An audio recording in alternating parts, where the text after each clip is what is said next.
महाराष्ट्र शासनाच्या शालेय शिक्षण विभागानं 5 सप्टेंबर रोजी काढलेल्या एका GR-मुळे शिक्षक भरतीसाठी लढणाऱ्या संघटना आक्रमक झाल्यात।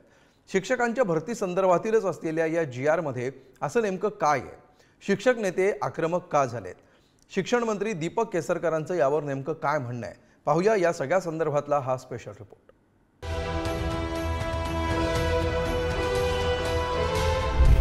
5 सप्टेंबर रोजी ज्यावेळी राज्यभरातील शिक्षक विद्यार्थी हे शिक्षक दिन साजरा करत होते, त्याच वेळी महाराष्ट्र शासनाच्या शालेय शिक्षण विभागानं एक शासन निर्णय काढला। या GR-मुळे बेरोजगार BEd DEd शिक्षकांची चिंता आणखी वाढली आहे। या GR-नुसार स्थानिक स्वराज्य संस्थांच्या शाळांमध्ये 70 वर्षांपर्यंत वय असलेल्या सेवानिवृत्त शिक्षकांना सेवेत येता येणार आहे आणि त्यामुळे तरुण बेरोजगार शिक्षकांनी कुठे जायचं असा प्रश्न निर्माण होतोय। GR-मध्ये नेमकं काय म्हटलं? 20 किंवा 20 पेक्षा कमी पटसंख्या असलेल्या शाळांना हा GR लागू।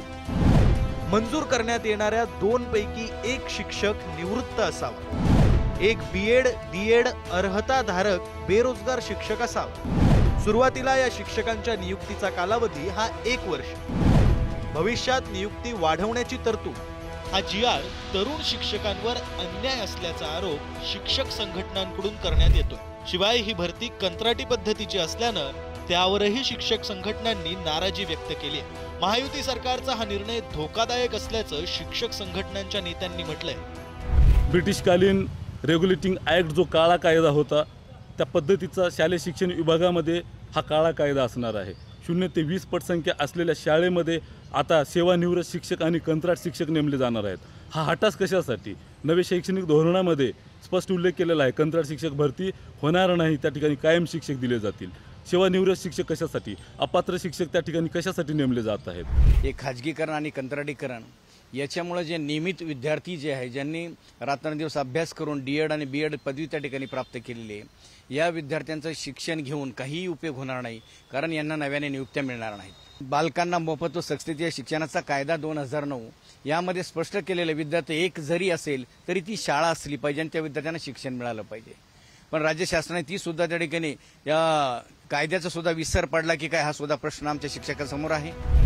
शालेय शिक्षण मंत्री दीपक केसरकर यांच्याशी पुढारी न्यूजचे प्रतिनिधी उमेश बुचडे यांनी याविषयी विचारणा केली। त्यावेळी ते नेमकं काय म्हणालेत पाहूया। केसरकर साहेब, एकीकडे शिक्षक भरती थांबवलेली आहे, दुसरीकडे निवृत्त शिक्षकांची वयोमर्यादा 70 वर्षापर्यंत वाढवलेली आहे, यावर काय नेमका विषय आहे? हे चुकीचं कोणीतरी पसरवतोय। परमनंट कुठलीही भरती थांबवलेली नाही, परमनंट भरती चालू राहील।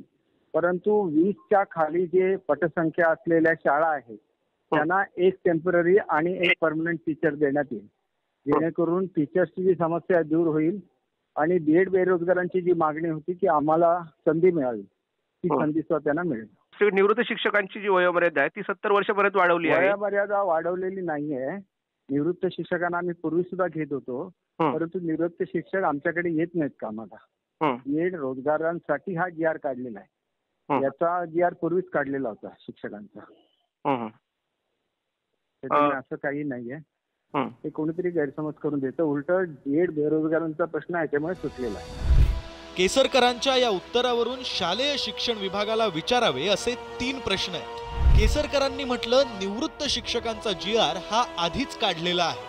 GR आधीचा असला तरीही निवृत्त शिक्षकांना पुन्हा सेवेत घेतल्यानं तरुण बेरोजगार शिक्षकांच्या हक्काच्या नोकऱ्या कमी होत नाहीत का? केसरकरांनी म्हटलं की या 2 शिक्षकांपैकी 1 शिक्षक हा टेम्पररी असेल तर 1 शिक्षक परमनंट। मात्र GR-मध्ये दोन्ही शिक्षक हे आधी 1 वर्षाच्या कंत्राटावर असतील आणि मग पुढे कालावधी वाढवण्याची तरतूद आहे। मग 1 शिक्षक परमनंट असेल असं कसं मानायचं?